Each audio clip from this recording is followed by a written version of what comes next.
Welcome back to GSMC's Down by Contact Sports Podcast. I am your host, Jeremy Lapidus.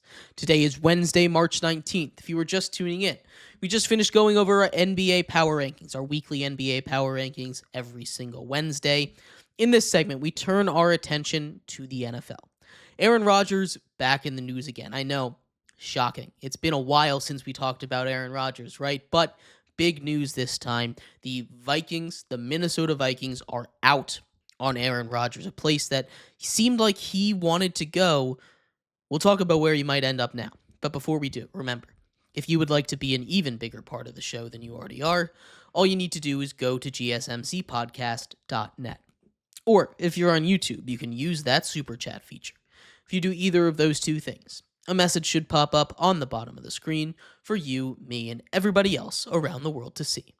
If you do have a burning question about sports, anything at all that you would like to ask, go ahead and throw that in the comments. Throw it in the chat. I will get to it as soon as I possibly can. I appreciate everybody so much for sticking around, talking some sports with me here on a beautiful Wednesday, March 19th. But like I was saying, we are going to get into a little bit on Aaron Rodgers. Aaron Rodgers was linked to the Vikings. He's been linked to a lot of different teams. There's really 4 teams that are still left out there for him, but we're going to talk about the Vikings real quick. The Vikings today came out, and it seems like they've decided to move forward with last year's first-round pick out of Michigan, J.J. McCarthy. McCarthy was picked in the top 15 of last year's draft amidst one of the more talented quarterback draft classes, one of the most talented offensive draft classes that we have ever seen.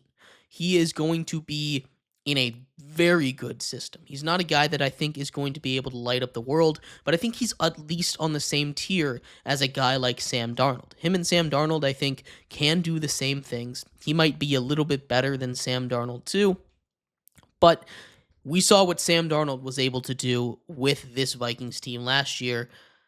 You get a guy like J.J. McCarthy in that system, the sky is the limit. This is a very, very talented young kid, and this is a Vikings team that is built to support a mediocre talent, built to support even a mediocre talent at quarterback. They should be very good next year. The Vikings still, I expect, to go out and bring in a veteran backup, whether that be a guy like Joe Flacco or a guy like Jameis Winston.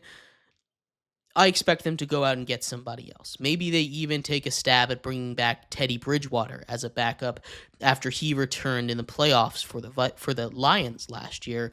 Maybe they can bring him in as a solid backup there. We'll see what happens. Joe Flacco, I expect most likely to be the guy they bring in. He's been a solid backup wherever he goes as of late, and he's been around the league. You get a guy like Joe Flacco in that offense with his big arm and gunslinger mentality, Justin Jefferson and Jordan Addison are going to eat if anything happens to a guy like J.J. McCarthy. But turning our attention back to Aaron Rodgers, where is he going to go? Aaron Rodgers, now 42 years old, is not necessarily a young lad, right? He's someone that's going to potentially retire, and that's option number 1.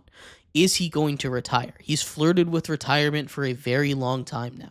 He's flirted with retirement for just about every single season, at least in the last couple years. I don't think he's going to retire. I don't think he's done with football. I think football might be done with him before he is done with football.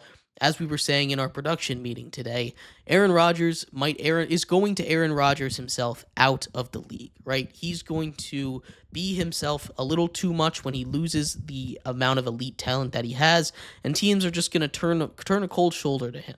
I don't think he's at that point yet. I still think he's got a year or two of good football left in him.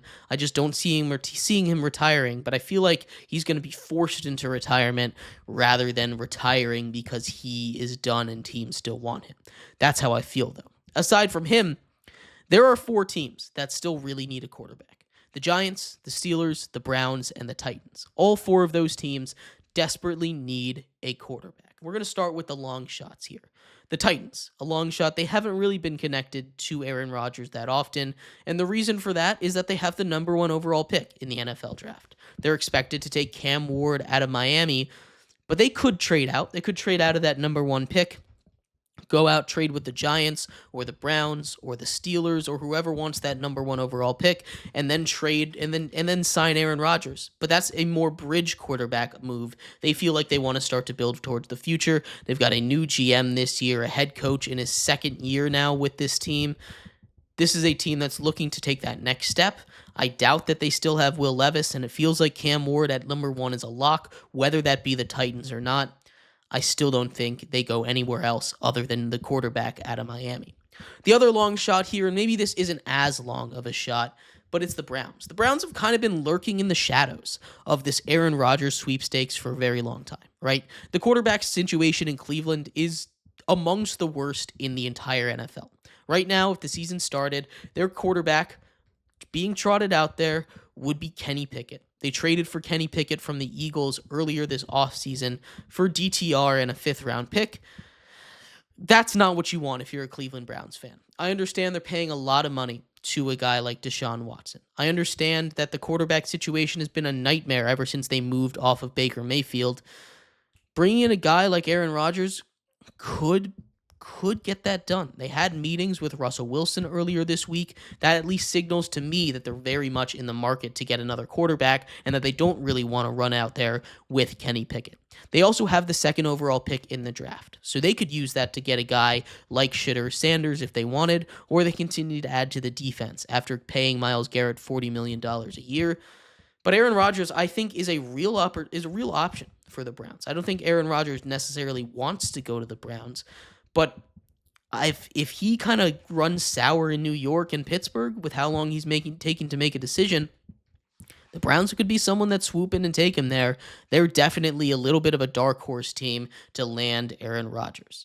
The front runners, though, as they've been this whole time, have been the Giants and the Steelers. The Giants had emerged as favorites to land Aaron Rodgers basically immediately after they failed to land Matthew Stafford. They were very, very much in on Matthew Stafford. He decides to go to the Rams. The reason that they're so desperate to get a quarterback is GM Joe Shane and head coach Brian Daboll are on probably the hottest seats in the NFL right now. They're desperate to make a big splash to save their jobs, right? They're going out there. They need to get a guy that can come in and be good, right? Brian Daboll, I think, is a great head coach. Joe Shane, I'm a little bit less sure about as a GM, but they're attached at the hip together, right? They both came to Buffalo they both came from Buffalo in the same year. These are guys that need to have a good season, so they are desperate to get a quarterback. The Giants, because of that, have been the most aggressive in the sweepstakes, we'll say, for Aaron Rodgers, right? But the New York Giants, also as desperate as they are for a quarterback, drafting number 3 overall, are not going to wait. The longer it takes for Aaron Rodgers to make a decision, the less likely it is that he goes to the Giants. The Giants might lose patience, and if they don't feel like they're going to be able to get a quarterback at 3 that they like, they'll sign Russell Wilson or Jameis Winston or Joe Flacco, all of these guys that have come in and visited with the Giants. If he doesn't sign before then, they might just draft a quarterback at 3 and then take another veteran backup, right? All of these guys are available, and there's all these options, but Aaron Rodgers seems to be option number 1. They want a guy that can, come in, win games for them so that they don't lose their jobs, and that's perfectly fine. I think this is a Giants team that, if they're able to get Aaron Rodgers, is a team that could win 8-9 games next season. It's a solid team around him. They just have struggled with injuries, and especially at that quarterback position, they need some help. But the longer Aaron Rodgers takes to make a decision, the less likely the Giants are to wait on him, and the more likely they are to go for option 2 in Russell Wilson, or just go straight for a quarterback at number 3, or even trade up in the NFL draft. The Steelers, though, are a really interesting one. The Steelers have the luxury of being patient. They brought in Mason Rudolph, not a guy that they want to be their starting quarterback, but they've been linked to Aaron Rodgers for a very long time. They also have been linked to Russell Wilson. Russell Wilson was on their team last year. Now, a bunch of the Steelers faithful are getting a little annoyed at Aaron Rodgers. They don't want Aaron Rodgers, I'm aware. They want a big change. But if they want a big change, if they want stability at the quarterback position, you're not going to be able to get that at 21. So a lot of the Steeler faithful are saying you've got to trade up, you've got to tank next season, but they've always been caught in this NFL purgatory area where they've been better than bad, 9-8, 10-7, making the playoffs, losing in the first round. Aaron Rodgers, I think, would take them over the top there, but this is going to be a short-term situation if Aaron Rodgers comes in, and I know a lot of Steelers fans don't want another short-term situation. They want to have the answer for a long time, but it's tough to get that answer. And having Aaron Rodgers in there is not the worst thing in the world. I think at the end of the day, the Steelers probably are the team that bring in Aaron Rodgers. I know he's got a big personality, and there's a big culture set already there by Coach Tomlin, but I think Aaron Rodgers to the Steel City is the one that is most likely to happen because, as he, like I said, as he continues to take his time, the Giants continue to get more and more restless, and they're more and more likely to bring someone else in or just move off of Aaron Rodgers entirely. But I'd love to hear your thoughts. Who do you think Aaron Rodgers goes to? What do you think about J.J. McCarthy taking the helm for the Minnesota Vikings? I'd love to hear your thoughts on any of this. We're going to take a quick break. When we come back, we turn our attention over to the world of baseball. We had a debut from a highly anticipated rookie in Japan. Our first home run of the season by a person you might not expect. We're going to talk about all of that and more in Game 2 of the Japan series coming up next here on GSMC's Down by Contact Sports Podcast.